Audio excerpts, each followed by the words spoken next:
Bonjour les élèves, j'espère que vous vous portez bien. Aujourd'hui, on commence une nouvelle partie, c'est le programme PowerPoint. C'est le logiciel qui vous aide à créer des présentations dans toutes les matières et les sujets que vous développez en classe. Il nous reste une autre partie à faire, c'est l'évaluation du chapitre robotique que vous êtes censé réviser la fiche qu'on a travaillé ensemble en classe et il est temps maintenant de la reprendre, la lire, la réviser un peu et la semaine prochaine on fait une évaluation sur Google Classroom. Pour l'instant et pour cette semaine, je vais essayer de vous résumer un peu comment manipuler le logiciel PowerPoint qui va vous aider à créer des présentations digitales et comme ça si vous avez envie de l'utiliser pour les autres matières afin d'envoyer à vos profs par exemple une toute petite recherche animée avec des images, du son et tout ça, donc vous serez capable de le faire. Bien sûr, à la fin de cette partie-là, je vais vous demander de me créer un projet et de me l'envoyer sur Google Classroom afin de vous évaluer le travail et de vous noter. Et suite à ce travail-là, on entame la partie de robotique ou bien l'évaluation en robotique, pardon. Donc, je vous laisse un peu de temps pour réviser et si vous avez des questions à me poser, je suis disponible toute la journée sur Google Classroom afin de me poser ces questions-là. Donc, on passe maintenant à la partie PowerPoint. J'espère que vous avez ce logiciel sur vos ordinateurs parce qu'il vient par défaut sur tous les ordinateurs avec les programmes Excel, Word et PowerPoint. Donc, dans un instant, on passe à la partie théorique de ce chapitre-là. Merci et je vous souhaite bonne chance dans cette partie-là. Alors, quand on lance le programme PowerPoint, il y a ce menu qui s'affiche sur l'écran.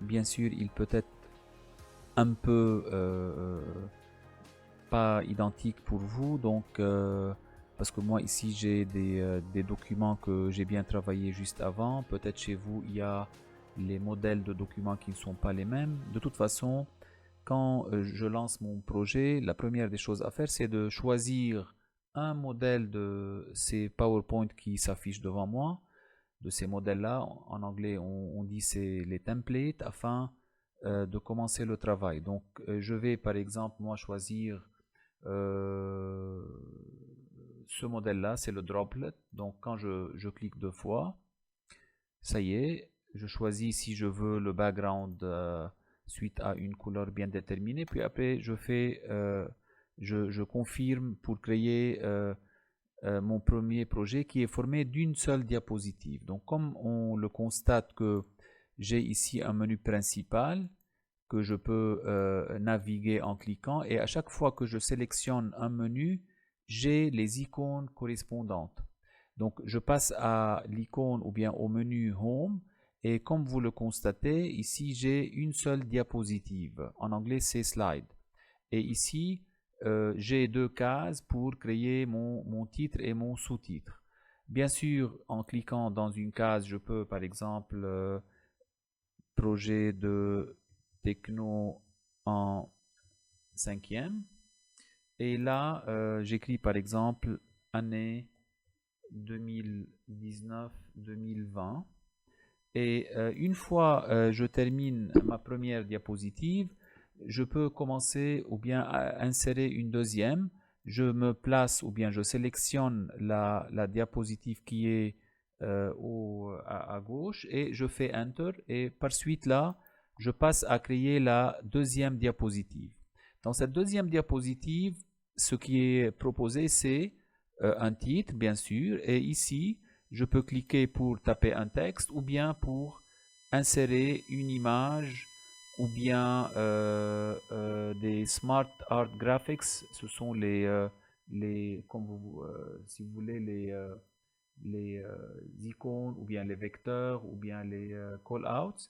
Et bien sûr, je peux créer un tableau, ou bien un graphique, et ainsi de suite. Pour l'instant, ce qui m'intéresse, c'est comment créer la diapositive. Donc, j'écris mon titre, disons première diapo. OK. Je peux sélectionner, changer la couleur, le mettre en bold, changer ici par exemple si vous avez envie de changer l'écriture. OK. Et comme vous voyez ici, je peux même changer la taille du text box et de déplacer mon titre là où je veux. Dans la deuxième partie, j'ai deux choix. Ou bien je commence à écrire, ou même si je clique sur la bordure et je presse sur le bouton ou bien sur la touche Delete du clavier, hein, je peux de nouveau créer un cadre pour insérer un texte ou bien même une image. Donc dans le menu Insert, comme vous le voyez, j'ai la partie qui est Text Box.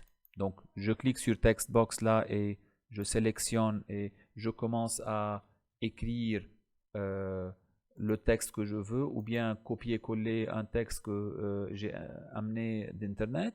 Je peux dans Insert cliquer sur Picture afin d'insérer disons, une image que j'ai déjà téléchargée. J'essaie de trouver une image ici. Donc, par exemple, là, je sélectionne cette image et je l'insère. Bien sûr, je peux modifier la taille. Je peux cliquer pour la déplacer. Et même, je peux modifier le cadre de cette photo-là, comme vous le voyez ici. OK? Donc, moi, pour l'instant, je vais prendre n'importe quel cadre, c'est pas l'important maintenant. Et pour le titre même, je peux sélectionner, changer comme on a vu avant, l'emplacement du texte, créer des bullets, changer l'orientation. Et même ici, quand je rentre sur Insert, déjà j'ai vu comment je peux insérer un texte, j'ai vu comment insérer une photo, et je peux même, par exemple, ajouter un texte avec un word art, donc comme vous le voyez avec un style, ou bien même insérer des formes comme par exemple une flèche. Donc je dessine la flèche, je peux cliquer deux fois sur la flèche pour changer sa couleur, changer la taille, je peux la trouver quelque part. Donc ici, comme vous le voyez, c'est le height. Je peux changer l'épaisseur, je peux changer si vous avez envie de mettre de l'ombre derrière. Donc tout ça, c'est du détail, et même je peux modifier l'orientation. Par exemple, si vous voulez pointer sur du texte vers l'image, donc vous pouvez le faire de cette façon-là. Une fois je termine le travail sur cette diapo, je clique et je fais une deuxième fois un Enter pour créer une nouvelle. Et si vous avez envie de changer l'ordre de vos diapositives, je clique et je glisse la diapo pour la mettre en haut. Et si vous avez envie, par exemple, cette diapositive-là, de garder toute la mise en page que vous venez de faire et de la dupliquer pour modifier un peu son contenu, je fais le right-click et je choisis la fonction Duplicate ou bien dupliquer, et voilà, je peux changer le titre, je peux changer à la rigueur l'image en gardant peut-être la même disposition du texte et de la flèche. Donc, j'arrive maintenant à l'animation. C'est la partie que je pense qui vous intéresse. Donc, pour animer un objet, je sélectionne l'objet que j'ai envie d'animer, que ce soit un texte, que ce soit une image, que ce soit la flèche, et je clique sur le bouton Animation ou bien le menu Animation, et de là, vous allez vous amuser à choisir l'animation que vous voulez. Donc comme vous voyez ici, ça va donner une animation comme ici par exemple, comme la roue, là une animation de zoom. Je prends la photo, je choisis l'animation Appear, Et pour voir ces animations-là, je dois cliquer sur ce bouton qui est en bas, le slideshow. Donc je passe. Donc ça, c'est la première diapo. Je clique.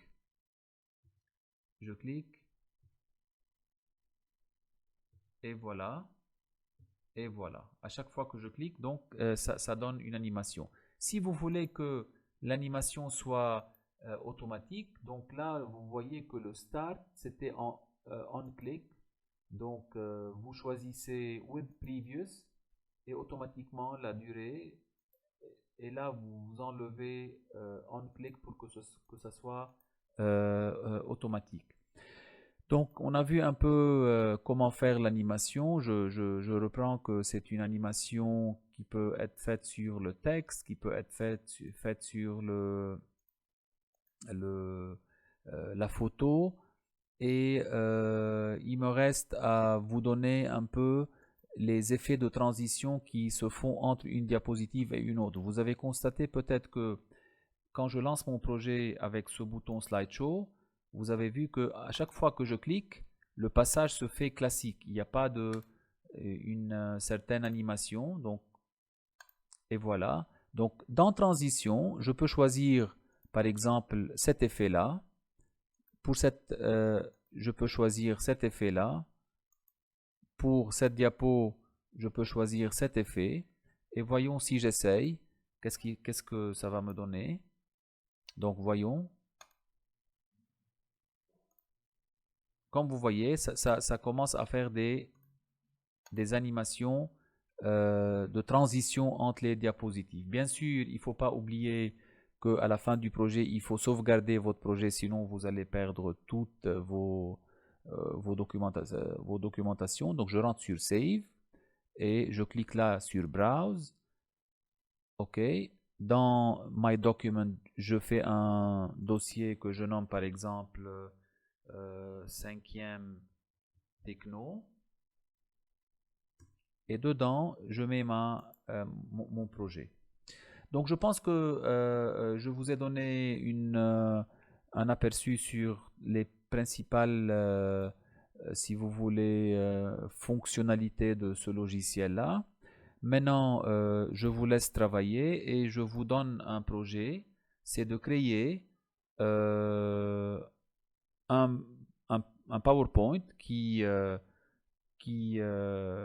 où vous exposez sur 6 diapositives. La première, vous mettez votre nom, l'école, par exemple, une photo si vous désirez, votre photo. Puis après, sur les 5 diapositives qui restent, vous faites l'emploi du temps. Donc la deuxième diapositive, ça va être pour lundi, la deuxième pour mardi, et ainsi de suite. Et sur chaque diapo, vous mettez l'emploi du temps. H1, qu'est-ce que vous avez, H2, et ainsi de suite. Et bien sûr, vous animez ça et vous décorez chaque diapositive avec une photo de votre choix. Je vous souhaite bonne chance. Et si vous avez des questions, n'hésitez pas à me contacter sur Classroom. Je réponds à toutes vos questions. Et quand vous terminez ce projet-là, vous pouvez me l'envoyer en pièce jointe sur mon compte. Merci bien et à très bientôt.